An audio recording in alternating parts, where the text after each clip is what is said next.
Good morning all of you. कैसे हो आप सब?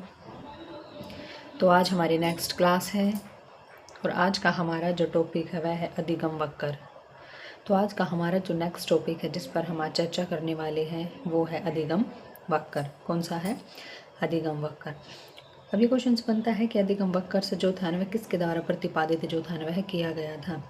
तो अधिगम वक्र से जो प्रतिपादित किया गया था वह हरमन एबिंगहॉस के द्वारा प्रतिपादित किया गया। ठीक है, क्योंकि इससे रिलेटेड क्वेश्चन जो होते वह भी एग्जाम में जो है ना पूछे जाते हैं। तो अधिगम वक्र से जो था ना किसके द्वारा प्रतिपादित किया गया था? यह जो था ना हरमन एबिंगहॉस द्वारा प्रतिपादित किया गया।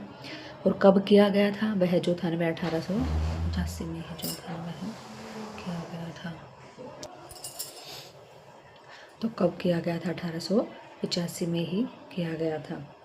अब देखो अधिगम वक्र से जो था ना क्या होता है, इसकी क्या डेफिनेशंस दी गई है। तो अधिगम वक्र के बारे में जो था ना गेट्स ने बताया हुआ है कि सीखने की मात्रा तथा समय के परस्पर संबंध को चित्रांकित करने पर जो वक्र रेखा प्राप्त होती है उसे अधिगम वक्र कहते हैं। समझिए, एक अन्य भी है कि अधिगम वक्र सीखने की मात्रा, गति, उन्नति, अवनति को ग्राफ पर व्यक्त करना ही क्या है? अधिगम वक्र है।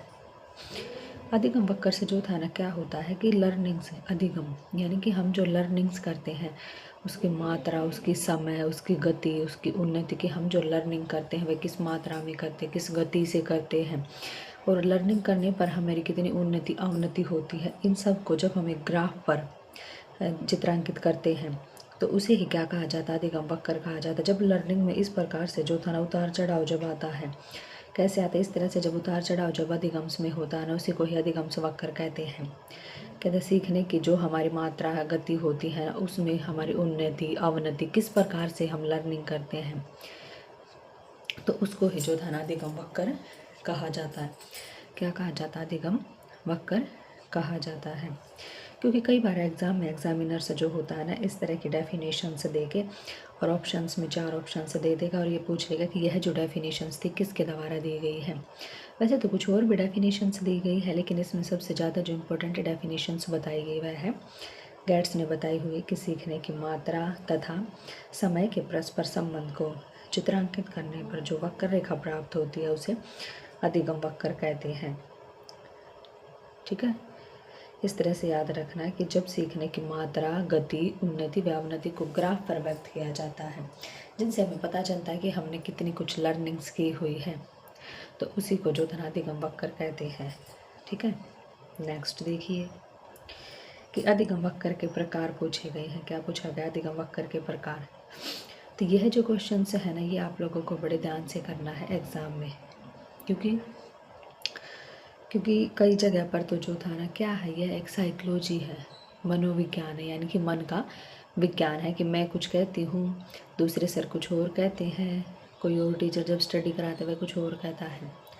ठीक है, अधिगम वक्र के प्रकार क्या है? अधिगम वक्र के प्रकार। लेकिन दोनों के दोनों ऑप्शन से जो है वह एग्ज़ाम में कई बाई चांस ये हो जाए कि एग्ज़ाम में इसी से रिलेटेड क्वेश्चन आए तो 3 या 4 में से एक ही ऑप्शन से होगा। ठीक है, बड़े ध्यान से इसको टिक करके आना क्योंकि दोनों के दोनों ऑप्शन एग्ज़ाम में नहीं होंगे। कहीं पर तो जो था ना अधिगम वक्र के जो प्रकार वह 4 दिए हुए हैं और तो कहीं पर से जो था वह 3 दिए हुए हैं। ठीक है, अब देखिए सबसे पहला कौन सा? वह सरल रेखीय वक्र। कौन सा है? सरल रेखीय वक्र से। दूसरा जो है वह नकारात्मक वक्र। तीसरा जो है सकारात्मक वक्र। चौथा जो है वह मिश्रित वक्र। तो अधिगम वक्र के जो 4 प्रकार दिए गए हैं एक बार और, सरल रेखीय वक्र है, सकारात्मक है, नकारात्मक है और मिश्रित है। ठीक है, अब इनके बारे में हम बात करते हैं कि सरल रेखीय वक्र क्या होता है, सकारात्मक वक्र क्या होता है, नकारात्मक वक्र किसे कहते हैं और मिश्रित वक्र में क्या क्या चीज़ें आती हैं। ओके, तो यहाँ पर हम सबसे पहले जो बात करेंगे वह सरल रेखीय वक्र के बारे में बात करेंगे कि सरल रेखीय वक्र क्या है, किसे कहते हैं, इसको समझने की कोशिश करेंगे। अब देखो सरल रेखीय वक्र से जो होता है ना इसके एक नहीं जो था अनेक के नाम से जो था वह तो सबसे पहला जो पॉइंट दिया हुआ वह है सरल रेखीय वक्र। अब देखो सबसे पहले तो इसके सारे के सारे नाम आप लोगों को याद होने चाहिए, क्योंकि एग्ज़ाम में एग्जामिनर किसी भी नाम से पूछ सकता है। सरल रेखीय वक्र या फिर एक रेखीय वक्र, निष्पादन वक्र या फिर समानुपलब्धि वक्र से। ठीक है, इसके 4 नाम जो था आप लोगों को जो था वह याद होने चाहिए कि सरल रेखीय वक्र, एक रेखीय वक्र, निष्पादन वक्र या फिर समानुपलब्धि वक्र। अब हम इसके बारे में बात करते हैं कि सरल रेखीय वक्र से जो था वह होता क्या है। देखो सीधी सी इसकी डेफिनेशंस तो आप यही बना सकते हैं कि सरल रेखीय वक्र के जब सीखने की गति जो था वह एक समान होती है। कैसी होती है कि सीखने की जो गति होती है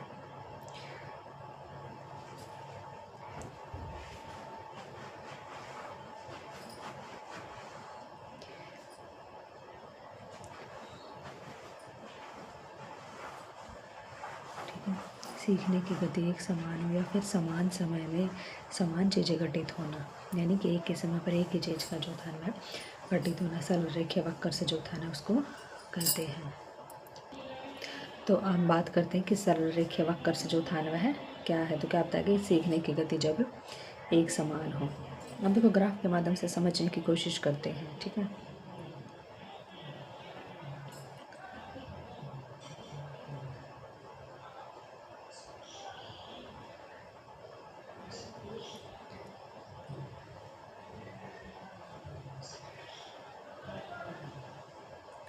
अब देखो इसमें क्या समझाया गया है कि जब सीखने की जो गति होती है ना वह एक समान होती है, यानी कि बिल्कुल ही जो है ना वह सीधी चल रही है, कि किसी प्रकार का इसमें किसी प्रकार का कोई भी चेंज न हो।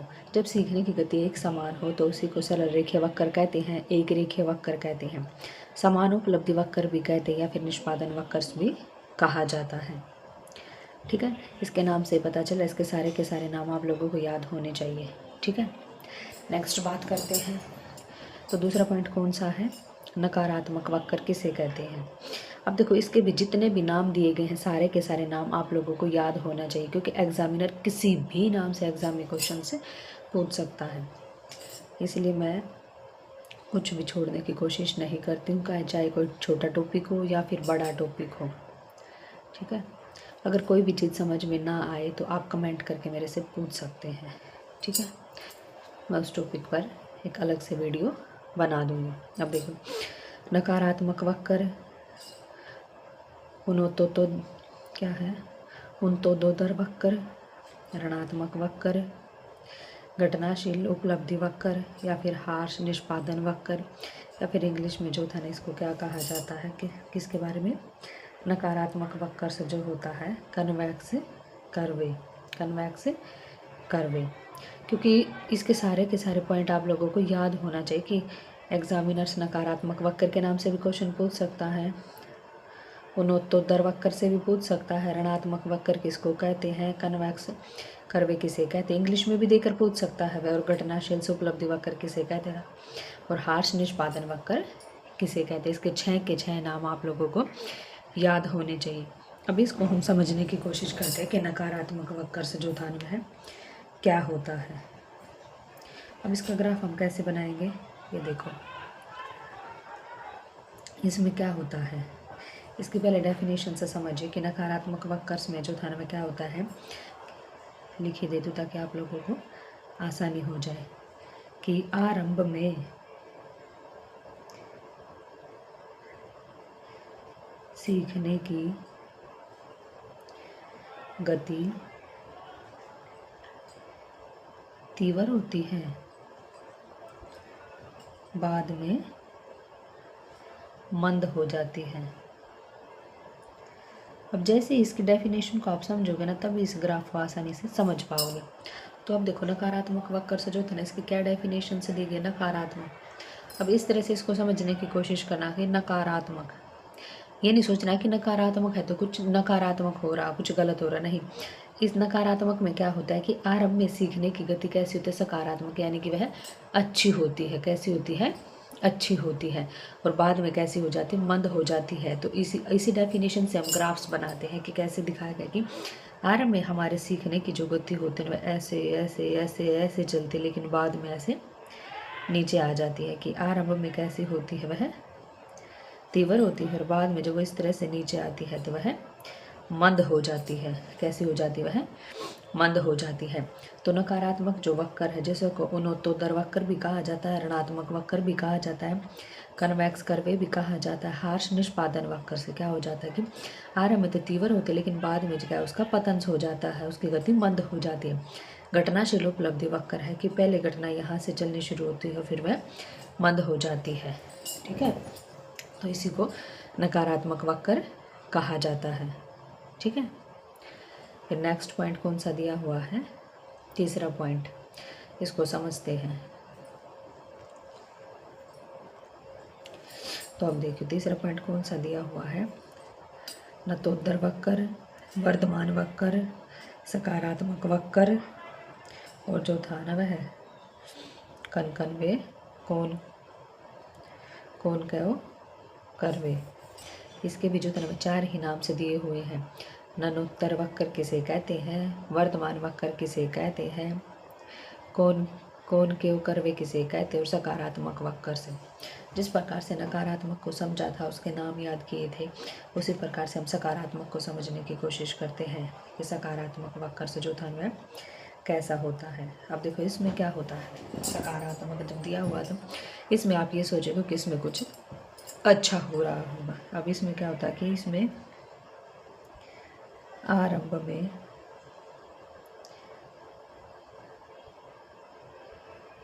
सीखने की गति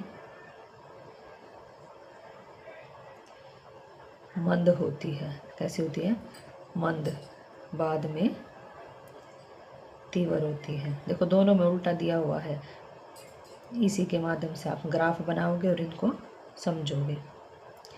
जब नकारात्मक देते हैं तो उसमें पहले सकारात्मक कार्य होता है।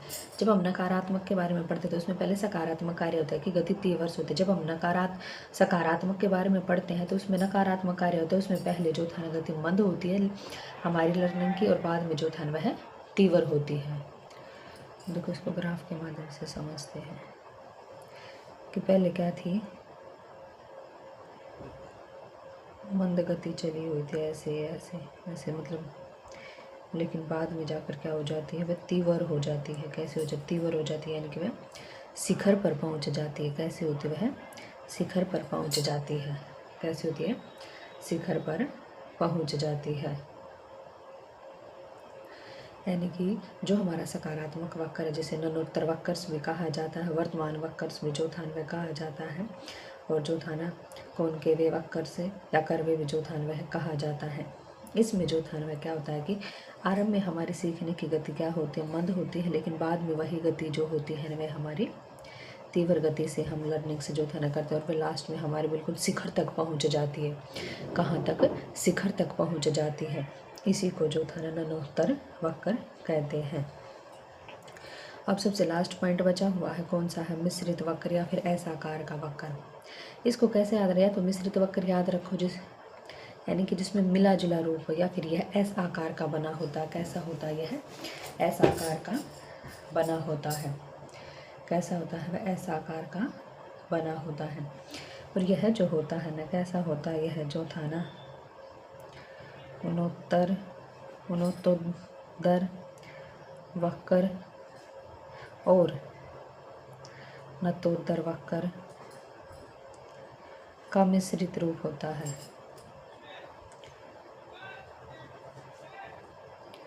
रूप होता है, या फिर सकारात्मक या फिर नकारात्मक का